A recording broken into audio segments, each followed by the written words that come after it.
iya, harusnya B juga iya dong. Kecuali Pak Ustadz menjawabnya kayak gini. Mohon maaf Pak Dr. Richard. Jin itu hanya berkuasa atas penyakit, tidak berkuasa atas materi. Kalau dia berkuasa, bukan, maksud saya, sorry ya, bukan maksudnya berkuasa apa ya.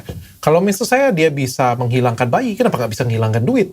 Apakah duit dan bayi berbeda kayak gitu? Menghilangkan duit dia bisa. Kalau dia menghilangkan duit bisa. Bisa. Berarti kita bisa percaya dong bahwa uang yang hilang di sini karena jin. Atau Tapi setan. asal tuduhan itu tidak bisa dipercaya. Makanya Al-Imam Syafi'i mengatakan, siapa saja orang yang mengaku melihat jin dalam wujud yang tak kasat matanya, dia ditolak persaksiannya.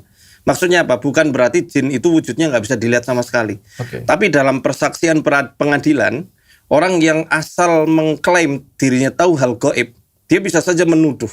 Wah, dia sakit, disihir sama tetangganya, disihir sama saingan bisnisnya. Ini kan klaim tuduhan tanpa analisa yang jelas.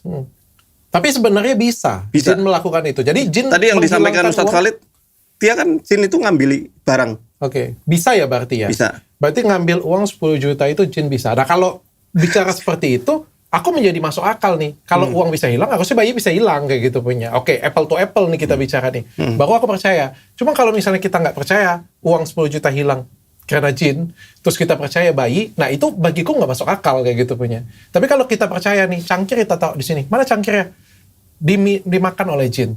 Kita percaya itu dan memang kita percayain itu, ya aku juga akan bisa percaya kalau misalnya ada anak dimakan oleh jin. Menurut orang, menurut misalnya Pak Ustadz atau menurut siapa. Kita selaku peruqyah pun tidak langsung serta-merta mempercayai ya. Dan meskipun tidak semua kasus ya ini ya. Ya. Nah, tapi bisa kan? bisa. Tidak mengaminkan semua yang dikatakan pasien itu pasti benar. Pasti kita analisa. Cari sebab logisnya terlebih dahulu. Mungkin subscriber saya tahu. Oke. Ketika lihat konten-konten saya nggak langsung mengiyakan itu adalah gangguan gaib.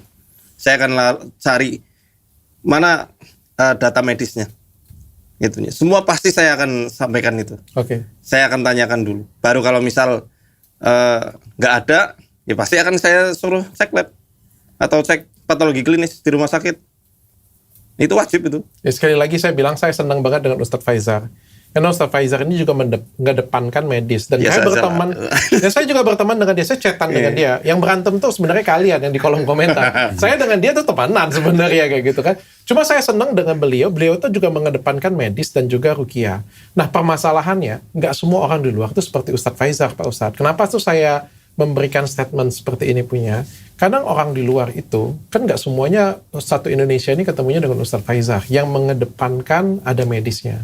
Banyak orang itu mensabotase hal ini sehingga berkata ini adalah